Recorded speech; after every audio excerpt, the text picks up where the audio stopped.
Olá, paz e bem, seja muito bem-vindo. Você que acompanha a comunidade Instrumento de Deus através das redes sociais, acompanha aqui o nosso canal do YouTube, nos acompanha nos streams através do podcast Intimidade com o Verbo. Estamos aqui para mais um dia, mais um encontro da nossa formação e preparação para a Natividade de São João Batista. Lembrando que nós estamos trilhando um caminho de 3 encontros, onde o primeiro já foi, que se chama a fidelidade. Nós meditamos no nosso último encontro a respeito da fidelidade, que foi algo crucial, importantíssimo para que essa promessa, para que João Batista fosse gerado. Foi necessário que Zacarias e Isabel fossem completamente fiéis ao Senhor, independente de ter uma promessa ou não. E hoje nós chegamos ao segundo encontro, onde nós vamos tratar especificamente da promessa. Esse é o nosso tema de hoje, a promessa do Senhor, ali feita para Zacarias, feita para Isabel. E é uma meditação muito importante para a gente poder chegar e celebrar essa solenidade da Natividade de São João Batista. Inclusive, no último encontro, nós explicamos também um pouco do porquê que isso é uma solenidade. Se você chegou até aqui e não viu o último encontro, eu recomendo que você volte lá e veja em qualquer canal da Comunidade Instrumento de Deus. Nós temos já disponível para você poder rezar com a gente essa preparação para essa festa. Vamos rezar então um pouquinho, só para a gente poder iniciar a graça, poder pedir esse auxílio do alto, para a gente poder beber um pouco deste tema de hoje da promessa. Vamos juntos então em nome do Pai, do Filho e do Espírito Santo. Amém. Quero te pedir, Senhor Jesus, que o Senhor possa mandar o teu Santo Espírito, manda, Senhor, também os teus anjos. Nós queremos, Senhor, neste momento, mergulhar nos seus mistérios, mergulhar neste mistério da Natividade de São João Batista, mergulhar, Senhor, na vida contigo e aumentar a nossa intimidade com o teu amor. Nós queremos, Senhor Jesus, ser formados por ti. Nós queremos ser alcançados por ti. Toma, Espírito Santo, o nosso intelecto, a nossa memória, a nossa vontade. Toma, Espírito Santo, os nossos afetos, os nossos sentidos. Visita, Espírito Santo, este lugar onde nós estamos. Visita também, Senhor, todo aquele que me escuta. Visita, Senhor, no presente momento das nossas vidas, de maneira que este encontro, esta partilha, pela Tua graça, Senhor, pelo Teu Espírito, possa transformar as nossas vidas. Dá-nos a graça, Senhor, de tocar o Teu mistério. Dá-nos a graça, Senhor, de juntos aqui ouvir a Tua voz. Vem sobre nós, Espírito do Senhor. Vem sobre nós, Espírito Santo de Deus. O nosso maior desejo é crescer em intimidade contigo, crescer no Teu amor, crescer na Tua sabedoria. Abre, Senhor, os nossos olhos, nosso ouvido e o nosso coração. Tudo o que nós queremos é ser mais intimamente Teus. Dá-nos a Tua graça, Senhor. Dá-nos a Tua graça. Ave Maria, cheia de graça, o Senhor é convosco. Bendita sois vós entre as mulheres, e bendito é o fruto do vosso ventre, Jesus. Santa Maria, Mãe de Deus, rogai por nós, pecadores, agora e na hora de nossa morte. Amém. Amém. Bom, antes da gente iniciar, relembrar que nós estamos gravando esta formação diretamente da nossa casa de oração, Oásis da Imaculada. Então, eu já peço desculpa por qualquer ruído, qualquer interferência, mas o importante é a gente aqui poder debruçar um pouco mais nesse tema que o Senhor nos apresenta, com toda a nossa simplicidade, com aquilo que nós temos aqui. E aí, hoje nós vamos tratar um pouco da promessa do anjo. Essa é a promessa de fato ali. Nós já entendíamos que ali no primeiro encontro, Isabel e Zacarias, eles eram muito fiéis a Deus para uma promessa que ainda não era da vinda de João Batista. Ainda não era a promessa do nascimento do filho que eles muito desejavam, pela qual eles viviam. Eles já eram fiéis a uma promessa do Senhor, eles já eram fiéis a uma coisa que Deus tinha para eles, muito antes dessa promessa que eles desejavam se manifestar. Só que aí chega este momento onde essa promessa se manifesta, onde ela é proclamada na vida deles. E é um pouco dessa promessa que nós vamos meditar aqui. Eu te convido então a já pegar a sua palavra.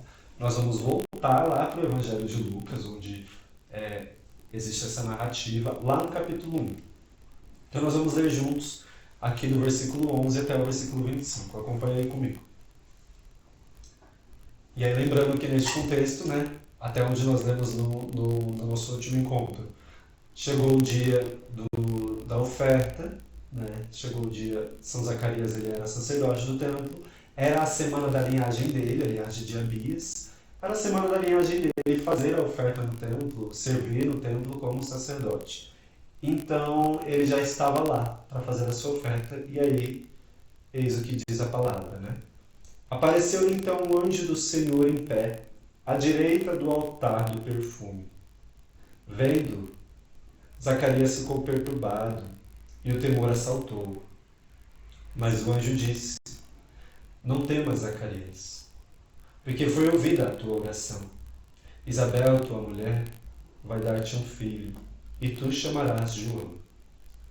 Ele será para ti motivo de gozo e alegria, e muitos se alegrarão com o seu nascimento, porque será grande diante do Senhor, e não beberá vinho nem cerveja, e desde o ventre de sua mãe será cheio do Espírito Santo. Ele converterá muitos dos filhos de Israel ao Senhor seu Deus, e irá adiante de Deus com o espírito e poder de Elias, para reconduzir os corações dos pais aos filhos e os rebeldes à sabedoria dos justos, para preparar ao Senhor um povo bem disposto. Zacarias perguntou ao anjo: De onde terei certeza disso, pois sou velho e minha mulher é de idade avançada? O anjo respondeu-lhe: Eu sou Gabriel, que assisto diante de Deus e fui enviado para te falar e te trazer esta feliz nova. Eis que ficarás mudo e não poderás falar até o dia em que estas coisas acontecerem, visto que não deste crédito às minhas palavras, que se hão de cumprir a seu tempo. No entanto, o povo estava esperando Zacarias e admirava-se de que ele se demorasse tanto tempo no santuário. Ao sair, não lhes podia falar, e compreenderam que tivera no santuário uma visão. Ele lhes explicava isto por acenos, e permaneceu mudo. Decorridos os dias do seu ministério, retirou-se para sua casa. Algum tempo depois de Isabel, sua mulher, concebeu, e por 5 meses se ocultava, dizendo: Eis a graça que o Senhor me fez, quando lançou os olhos sobre mim, para tirar o meu opróbrio dentre os homens. Palavra da salvação. Glória a vós, Senhor. Pois bem, uma palavra grande, Grande de imensidão espiritual e grande também textual. São muitos detalhes, muitas coisas aqui. Então a gente lembra que Zacarias estava ali no templo fazendo essa oferta e ressaltar que isso aconteceu numa situação muito específica, porque ali, diferente de nós hoje, nós vamos à missa e estamos todos lá, no templo, junto do sacerdote. Nós estamos vendo a oferta acontecendo. Nós estamos vendo o sacrifício acontecendo diante de nós. Assim como todo mundo viu, todo mundo subiu aquele monte como crucificado e viu o sacrifício acontecendo. Nós subimos este monte, nós subimos ao altar do Senhor e vemos isso. Só que lá, antes do Messias, isso não acontecia. Só o sacerdote tinha essa visão pura de Deus. Só o sacerdote adentrava a tenda, só o sacerdote adentrava o templo e fazia a oferta a Deus. Fazia a oferta ainda no mesmo espírito sacerdotal, pelo povo. Mas só ele fazia. Então, era comum que o sacerdote entrasse ali no átrio, onde muitos chamavam ali do Santo dos Santos. Então o sacerdote adentrava o Santo dos Santos e o povo ficava do lado de fora. Porque todo o povo levava as suas ofertas para que o sacerdote fizesse essa oferta por eles. Então o povo ficava do lado de fora. Zacarias estava no começo dos seus dias ali de oferta, quando o anjo apareceu, e a palavra narra que ele continuou o seu serviço lá mesmo depois de mudo. Ele explicou através de acenos para o povo. Então, o testemunho começa ali. O testemunho começa ali. E aí a gente pode relembrar que toda a história do povo de Deus, ela é construída através de uma promessa. Toda a história do povo de Deus começa com uma promessa. A gente olha lá para Abraão, por exemplo. Né? Sai da tua terra, né? Deixa aí teus pais. Né? E faz essa promessa da terra prometida. Faz ali a promessa dos filhos. Sempre tem essa promessa. Do povo que saiu do Egito, havia também essa promessa da terra prometida. Para todos. Né? Toda a história do povo de Deus ela é construída através de uma promessa. No latim, promessa significa ali esse falar antes. Né? No hebraico, tem uma significância de um compromisso objetivo. No latim, seria uma promessa de falar antes de acontecer. Né? Tipo, eu te prometo que vou fazer tal coisa. Então eu falo antes de que aconteça. No hebraico é um compromisso muito objetivo. Ó, é isso aqui, é isso aqui. Estou te ofertando isso aqui. Essa visão hebraica, que é a visão do povo de Deus, daquilo que é uma promessa, ela é muito importante para a gente meditar um pouco sobre isso, porque quantos de nós não tivemos aquela experiência, ou eu particularmente, acho que nunca fiz, né? Mas eu conheço muitas pessoas, eu tenho certeza que você também conhece alguém que já fez uma promessa para Deus. Olha, eu estou fazendo uma promessa e aí eu estou passando tanto tempo, sei lá, sem comer queijo, porque faz parte da minha promessa. Qual que é o efeito dessa promessa? Você saberia dizer? A gente vai dizer aqui que existem algumas implicações da parte de Deus conosco quando Ele faz uma promessa para nós. Ok? E aí, essas implicações, elas também vão ajudar a gente a entender um pouco desse efeito, né, de fazer essa promessa ou de viver. Por quê? Porque naquela época, imagine, ali do povo de Deus, não tinha contrato. Pensa, eu comprei um terreno, eu vou fazer uma casa, eu comprei qualquer coisa, bem, um serviço, não tem contrato. Eu não tenho nada que prove que aquilo é meu. Não tenho nada que prove que eu troquei aquilo com aquela pessoa ou que fulano me deu. Não existia contrato. O contrato era a palavra. Então, promessa era algo muito importante para aquele povo hebreu. A palavra ela era muito firme, muito objetiva. Não se jurava falso. Quem falava alguma coisa, pronunciava, era fazer um contrato, era fazer um acordo. É um contrato verbal e para esse povo era muito firme esse contrato verbal. Por isso que Deus fazer uma promessa, olha a importância de Deus fazer um próprio contrato verbal contigo. Tá ali, não precisa nem assinar embaixo. Palavra dita, sabe? Tipo, foi dito. Tá dito, está feito. Sabe? Era essa a situação ali com o Senhor. Então, quando o Senhor faz uma promessa para nós, existem aí 3 implicações. Né? A primeira implicação é a da confiança. Porque pensa, se eu não creio na promessa, não tem como eu receber. Não faz sentido. Não tem como eu receber de Deus uma promessa que eu não acredito. Não tem como eu receber sendo que eu não confio. Então precisa, né, implica-se uma confiança. Depois acontece, né, essa implicação também, que é a da forma direta. Deus ele não usa de intermediários para fazer uma promessa.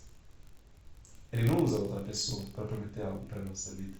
Ele não usa um intermediador. Porque a promessa não é uma profecia.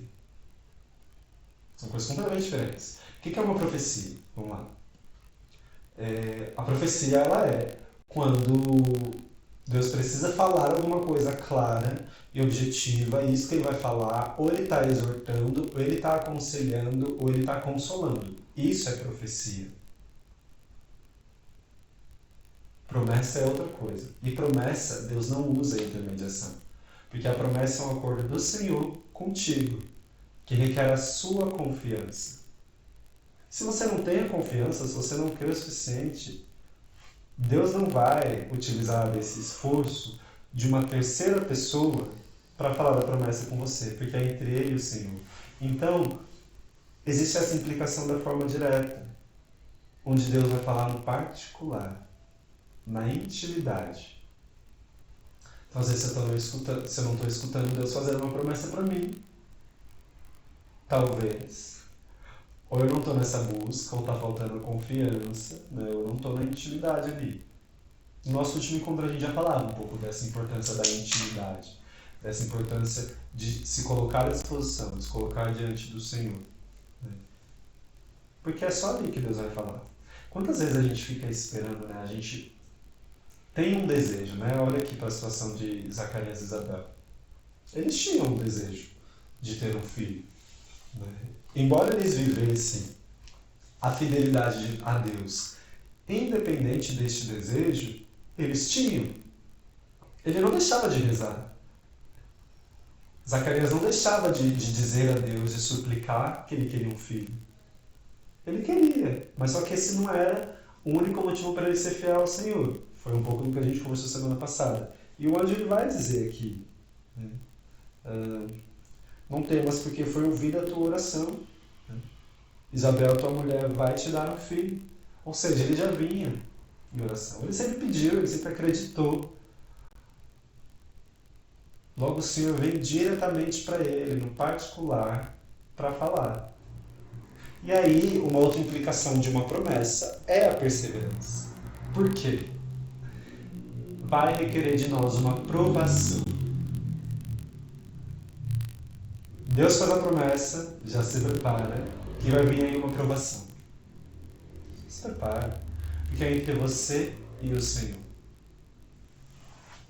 E para roubar aquilo que é teu, para roubar aquilo que Deus tem de você, porque pensa, a primeira implicação é que eu tenha confiança.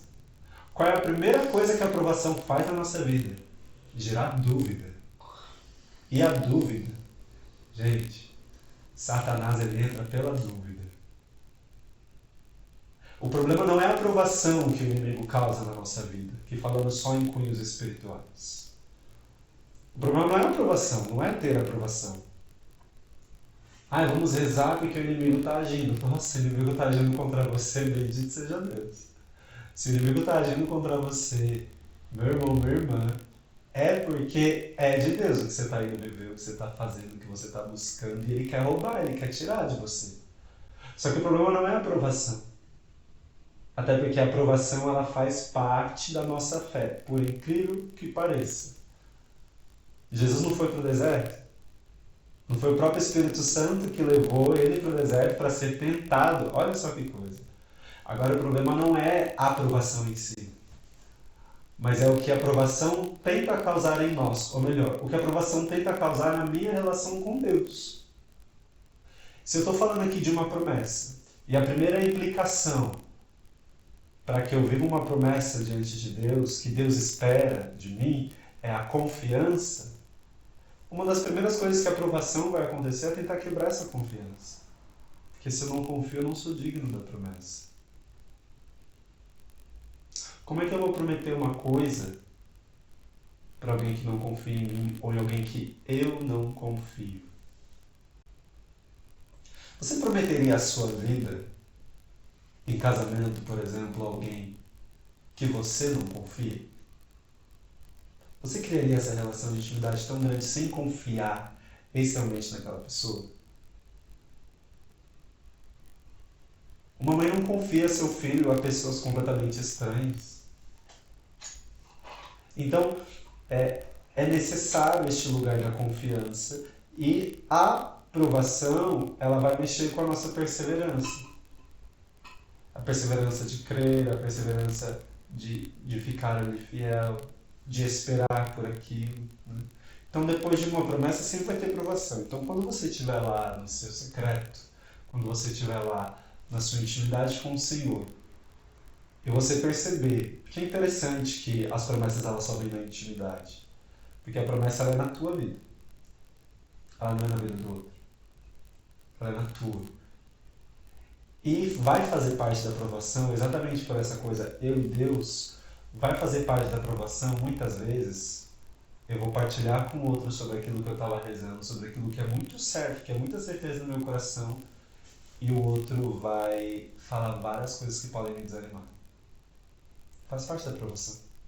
Porque entre eu e Deus só vai fazer sentido para mim. Um chamado só faz sentido para mim, porque quem estava diante do Altíssimo era eu.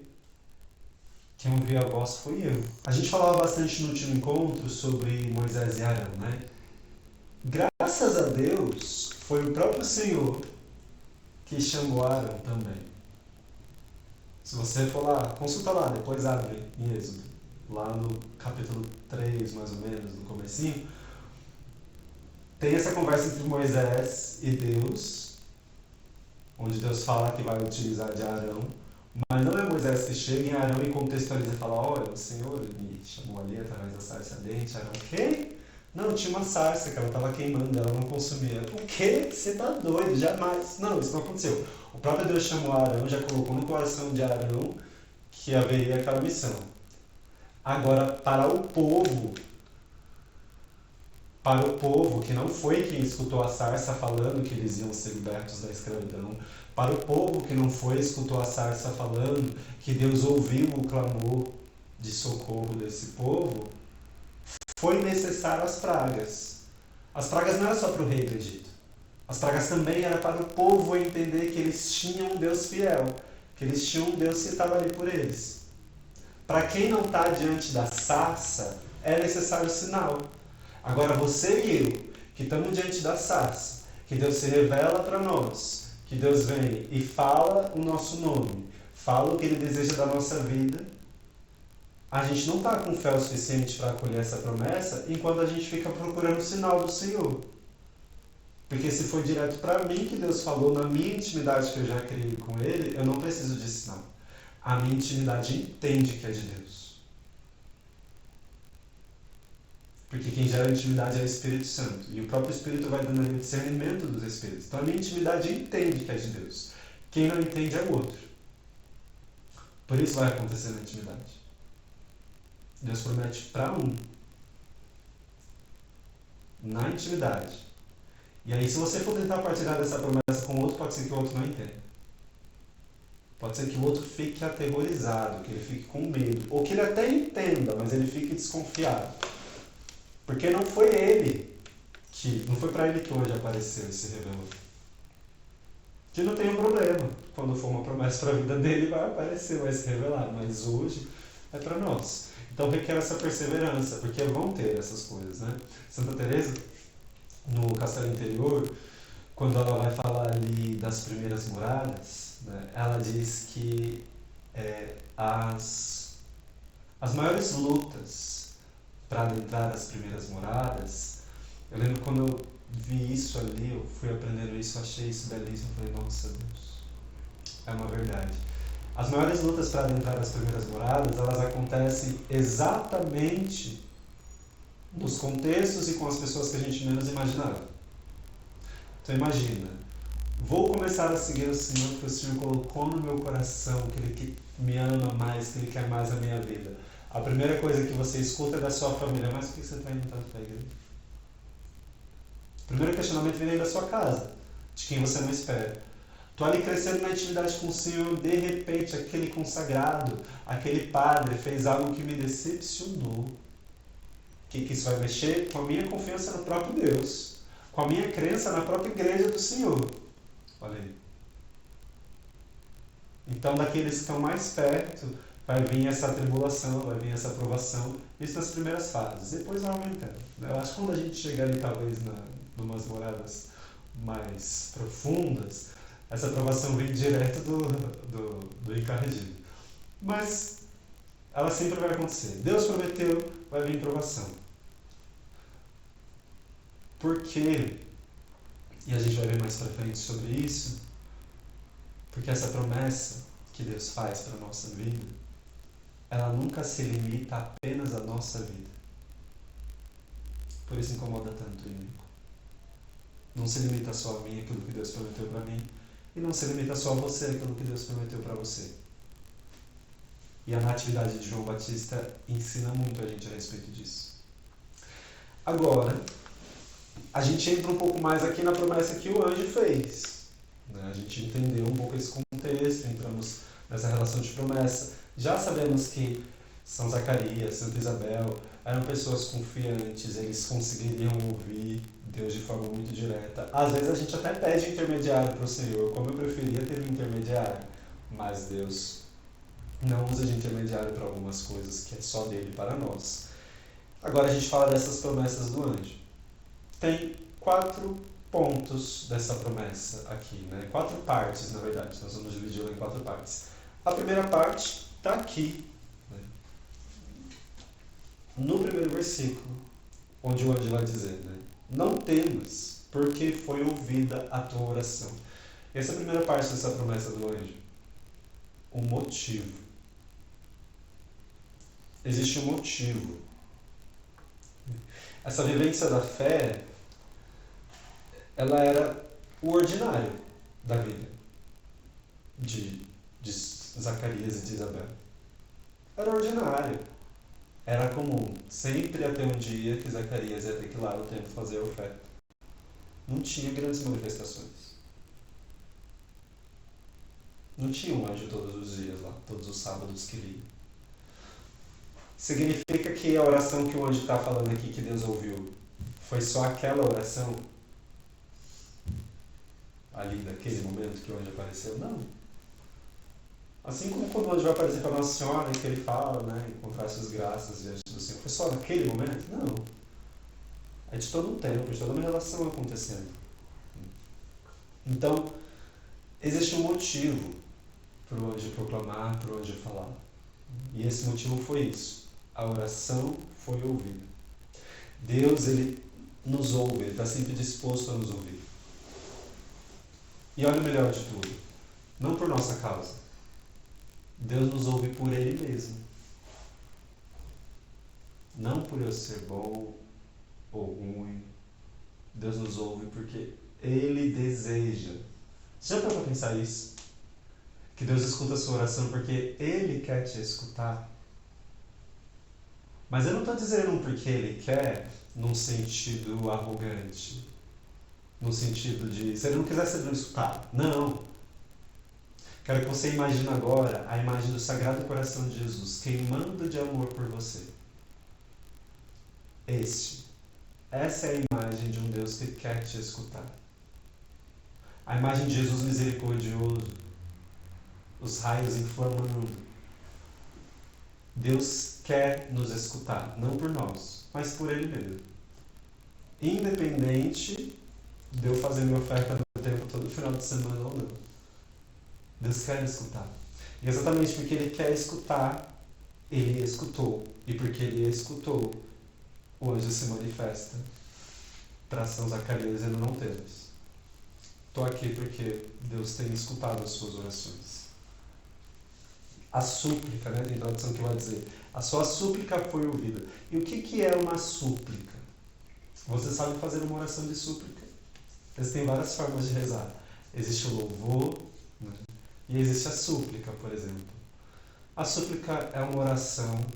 Percebe se não é coisa de santo rezar desse jeito. A súplica é uma oração incessante e humilde. Incessante e humilde. Quantas vezes a nossa oração ela até é incessante, quase desesperadora, mas ela não é humilde. Os humildes confiam. Os humildes esperam, eles não se desesperam. Eles rezam mais porque eles confiam cada vez mais. Os santos suplicam ao Senhor. Não que seja o último modo de rezar, porque existe também o clamor, existem aqueles que clamam. Quantas vezes, né? Inclusive falava agora do povo que saiu do Egito, quando a sarça, quando Deus se manifesta a Moisés, ele diz: escutei o clamor do meu povo. escutei um grito do meu povo. A oração do clamor é aquela que eleva um pouco mais a voz. É uma oração que ela é mais abrupta. Nós estamos clamando, nós estamos aqui. É errado rezar assim? Não. Mas o anjo, a promessa, ela se aproxima na súplica, porque ela é mais humilde. A súplica, ela é humilde e ela é incessante. E aí, quando essa súplica ela é ouvida, acontece ali um encontro de duas vontades. E é muito bonito porque aqui a gente começa a perceber essa mística da natividade do Senhor. Existe um mistério da natividade, do Senhor, de São João Batista. Existe um mistério da natividade de João Batista. E esse mistério ele também acontece aqui nesse encontro de duas vontades. Pensa comigo. Estamos falando aqui de um casal que desejava ter um filho, sim, mas eles desejavam muito a vinda do Messias. Porque eles viviam com muita fidelidade aquela fé, desejavam imensamente a vida do Messias. E a gente está falando de um Deus que desejava muito enviar o Messias. Já estava nos planos do Senhor, já estava no projeto onisciente de Deus, um dia mandar o seu Filho para salvar a humanidade. Porque a onisciência de Deus já sabia que poderia haver essa necessidade. Deus ser onisciente significa que Ele conhece, digamos que, todo o futuro convergente.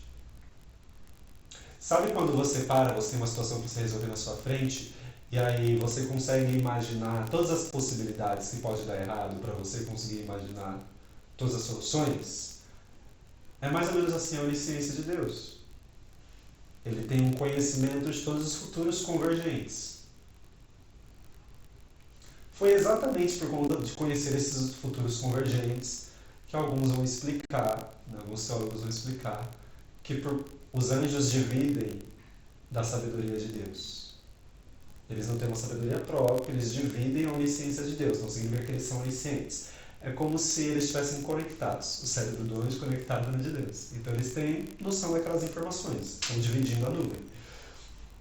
E com isso, alguns teólogos vão explicar que Lúcifer, também tendo esse conhecimento da onisciência ali, sabendo que um dia poderia haver um Cristo, sabendo que os homens iriam amar e adorar muito mais um Deus feito homem, passou a se recusar a servir este Deus feito homem. Ele usou da sabedoria dele para se revoltar, para desobedecer. Entende? Isso falando lá do eterno das coisas. Então essa é a onisciência de Deus. Era um Deus que já desejava mandar o seu Filho ao mundo. Ele já havia prometido, inclusive, sabendo da necessidade, já havia prometido mandar o Messias. E aí junta a vontade de enviar o Messias. E junta a vontade de ver a vontade de Deus sendo cumprida, que o desejo de Zacarias e Isabel era fazer a vontade de Deus e amar a Deus e honrar a Deus a todo custo. Juntou ali duas vontades, se encontraram diante daquela súplica incessante e humilde. Eles passaram a fazer parte da história da salvação do mundo. Porque quando essas duas vontades se juntaram, no ventre de Isabel começou a ser gerado João Batista, no coração de Deus começou a ser gerado o precursor. Que inclusive o livro de Malaquias ali, no final, no começo na verdade de Malaquias, ele já vai fazer uma profecia falando do profeta. Então, duas vontades se encontram perfeitamente. Tudo porque uma súplica foi ouvida. Quando é que você e eu vamos aprender a fazer uma oração incessante e humilde, capaz de unir a nossa vontade com a vontade de Deus? Para isso a gente precisa de algumas vontades mais santas, talvez. Que o Senhor nos dê a graça de purificar as nossas vontades e que a nossa vontade alcance a dele. Aí uma segunda parte dessa promessa do anjo, do que o anjo vai anunciando aqui, é o objeto dessa promessa em si. Porque, vamos lá, vamos voltar aqui o que o anjo falou. não temas, porque foi ouvida a tua oração, a tua mulher vai te dar um filho. Ou seja, Zacarias rezava pedindo um filho. Não era a única oração, mas ele pedia um filho. Deus escuta. Deus vai dar um filho. Esse é o objeto da promessa. É top. Te dou isso aqui. Mas Deus, a gente pede uma coisa específica. E Deus vai além. Deus não se limita com aquilo que nós esperamos. E quando eu peço, eu estou esperando uma coisa, olhando para uma direção. Zacarias e Isabel não pediram um precursor.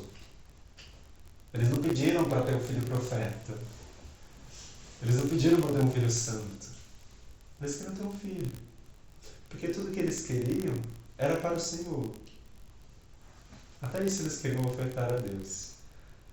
E Deus é tão bom, tão imenso, que Ele vai além, sabe? A providência de Deus, ela supera as nossas expectativas. Então, Deus ele foi além, não se limitou com aquilo que eles esperavam. E deu melhor ainda. Deu muito melhor. Então a gente precisa aprender isso. Quando Deus vai prometer, Deus prometeu, você fica esperto. Porque quando chegar na tua mesa, quando a promessa finalmente bater na tua porta, vai ser muito além daquilo que você pediu. Porque Deus não se limita àquilo que nós pedimos. Porque todas as coisas convêm para o bem daqueles que amam ao Senhor. Mas todas as coisas também convergem para o louvor do Senhor. Isso a gente vai ver na quarta parte desse anúncio do anjo. Mas aqui a gente vai para o terceiro, que é o fruto da promessa. Como eu disse, duas gestações acontecem. Uma gestação carnal e uma gestação espiritual. Ali quando as duas vontades se encontram. Só que Deus ele vai muito além, ele gera muitos detalhes, então são muitos detalhes realmente que acontecem. E é possível ver que toda a promessa de Deus ela vem já geradora de frutos, como nós dizemos. Por que o inimigo quer roubar? Muitas vezes quer nos tirar a confiança, quer nos desvirtuar daquilo que Deus prometeu para a nossa vida, daquilo que Deus tem para a nossa vida. Por conta desses frutos aqui. Percebe? O que Zacarias e Isabel queriam era um filho. Deus deu filho? Sim, deu filho. Mas que tipo de filho? Vamos voltar aqui. Um filho que vai ser grande diante do Senhor. Que não beberá vinho nem cerveja. Aqui está escrito cerveja, tá, na minha tradução. Só para a gente deixar muito claro. Cerveja, tá? Tradução da Ave Maria. Então, se você é um João Batista, vigia. Não será grande diante do Senhor. Não beberá vinho nem cerveja. Desde o ventre da sua mãe será cheio do Espírito Santo. Imagina o inimigo tentando roubar de Zacarias e Isabel uma criança cheia do Espírito Santo. Misericórdia, é o que ele tenta fazer na promessa no meio da sua vida. Porque são frutos. Deus ele dá, ele promete com frutos que vão muito além daquilo que eu e você esperamos. Porque esses frutos eles não são para nós. Nós não somos os únicos beneficiados daquilo que Deus nos promete. Percebe? Converterá muitos filhos de Israel ao Senhor. Ele vai reconduzir o coração dos pais aos filhos. Ele vai reconduzir os rebeldes à sabedoria. Vai preparar para o Senhor um povo bem disposto. Se Deus promete uma coisa para mim e para você, não tem como ser egoísta. Deus não é egoísta. Eu não posso ser egoísta. A promessa de Deus não é minha. O chamado de Deus não é meu. Tudo vai produzir frutos. Precisa produzir frutos. E esses frutos, eles podem salvar muita gente. Eles podem levar as pessoas para Deus. E é por conta desse fruto que o inimigo ele vai tentar roubar, ele tenta destruir. E aí com isso, até por conta desses frutos, a gente precisa entender que toda promessa ela tem uma finalidade. Existe algo que Deus quer através da promessa. Santo Agostinho vai dizer que Deus é o fim último de todas as coisas. Deus é a finalidade de todas as coisas. Então, se toda promessa tem uma finalidade, a finalidade de toda promessa é Deus. Tudo aquilo que Deus te dá, de alguma maneira precisa voltar ao Senhor. Quando João começou a pregar, quando ele foi ali começando a exercer o seu ministério de pregação, a humanidade fez o seguinte movimento. virou o rosto para Deus e deu as costas para o mundo. Com isso, Deus vai se tornando o fim último. Através dos frutos da promessa, aquilo que eu faço com que Deus me prometeu, aquilo que eu faço com que Deus me deu, precisa gerar isso. Fazer de Deus o fim de todas as coisas, uma vez que Ele foi o princípio da promessa. A minha relação com Ele foi o princípio. Então Ele precisa ser o fim de todas as coisas. As promessas, elas são para nos aproximar mais de Deus. Eu dizia lá atrás sobre o exemplo, né? Quantas pessoas nós não conhecemos que fizeram uma promessa? Que estavam rezando, querendo alguma coisa, precisando de alguma coisa, e aí fizeram uma promessa. O que essa promessa gera quando eu faço? Quando eu faço uma promessa para Deus porque eu quero alguma coisa, eu me mantenho ali fiel. Não vou fazer o que eu prometi que não ia fazer, vou fazer o que eu prometi que faria, vou rezar mais, vou estar ali fiel. E ganhei, e agora? Da nossa parte é fácil quebrar essa fidelidade, quebrar essa aproximação, voltar a ter distância quando eu já consegui o que eu queria de Deus. Mas a parte de Deus não. Deus faz promessas para nós, para a nossa vida, para que a gente se aproxime mais dele, porque tudo que ele quer é que nós estejamos ali junto dele. Por que o anjo ele apareceu para pessoas como Zacarias, Isabel, para a Virgem Maria, para Tobit, foi Tobit, né? Que São Rafael apareceu? Não, foi para Tobias. Para Tobias. Por que o anjo aparece para essas pessoas? Toda promessa. O anjo ele só vem para anunciar aquilo que Deus tem a dizer, né? Ele é um mensageiro. A maioria das mensagens são promessas de Deus. E aí a promessa tem uma finalidade, que a finalidade é o próprio Deus. Deus ele vai ser o fim toda vez que ele for o princípio. Foca aqui. Essas pessoas para quem os anjos apareceram, para quem as promessas se manifestam, elas têm um coração teocêntrico. Elas têm um coração onde Deus é o centro de todas as coisas. Em Zacarias e Isabel, até ter um filho era um motivo para louvar a Deus. Até o filho deles, eles já queriam ofertar ao Senhor desde muito antes. Todo desejo de ter filho era para isso. Gerar alma para Deus. Continuar a linhagem que é uma linhagem do povo de Deus. Então elas tinham um coração teocêntrico. E aí nós somos convidados a purificar o nosso coração de algumas intenções. Nós precisamos pedir essa graça do Espírito Santo para nos purificar, muitas vezes, de um coração interesseiro, interessado. A gente precisa se livrar de uma vida antropocêntrica para viver uma vida teocêntrica. O que é a antropofagia ou antropocentrismo? Antropofagia? Um pouco, nem tanto, mas antropocentrismo principalmente. É eu como centro das coisas, o homem, o ser humano. O homem, lembra aquela imagem lá do homem vitruviano?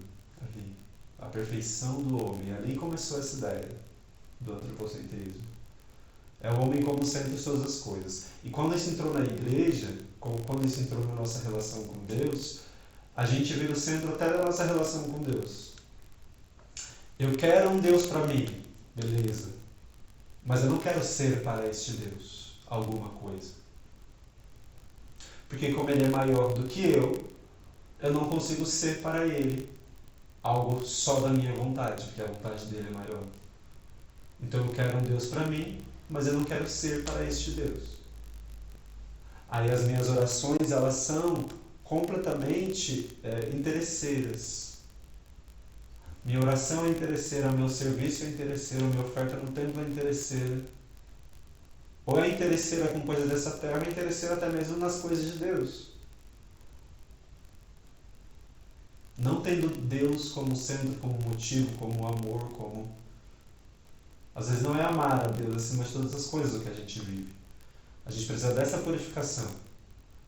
De ter um coração desinteressado, a não ser que o interesse seja conhecer, encontrar e viver na amizade, na intimidade do próprio Deus. Toda vez que a gente vai ver os salmos, os salmistas eles estão dizendo sobre isso, sobre essa intimidade.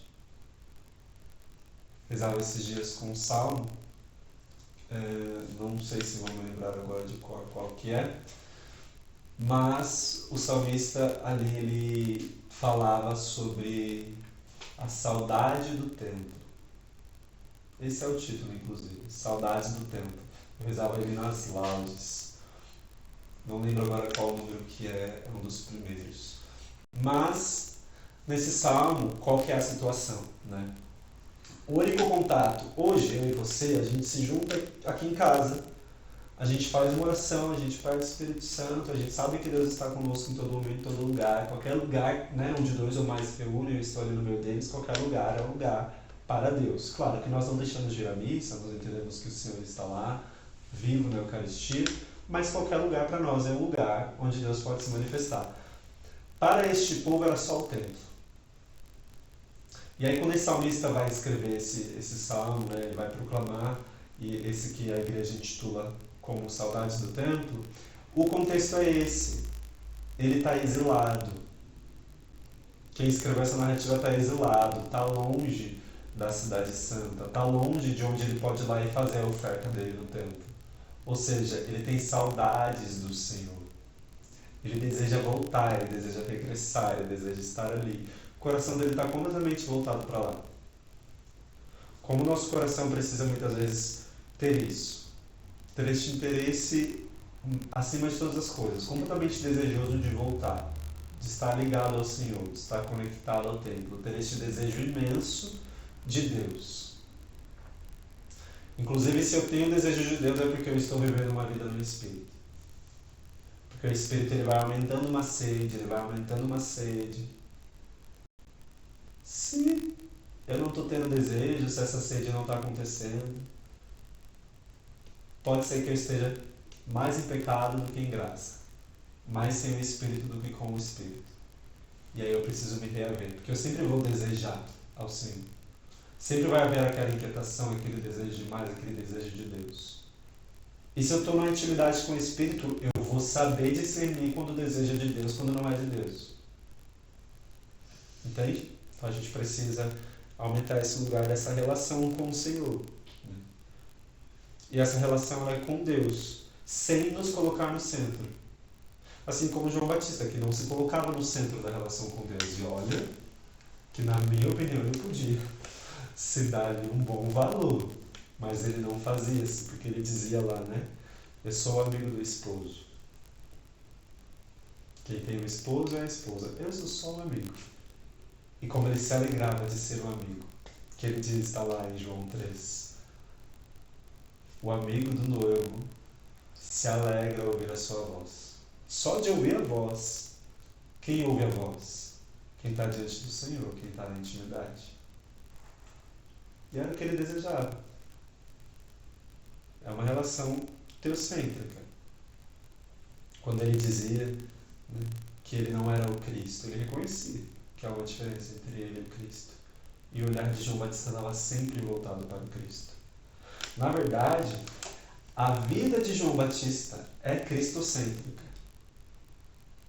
Porque a promessa do seu nascimento, o seu nascimento, toda a sua vida e o seu martírio, tudo se deu em nome de uma pessoa, Jesus Cristo. A vida inteira dele é cristocêntrica.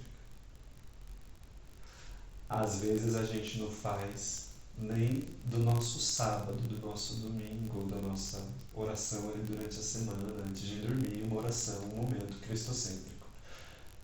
A vida inteira desse santo foi cristocêntrica, desde que ele foi gerado.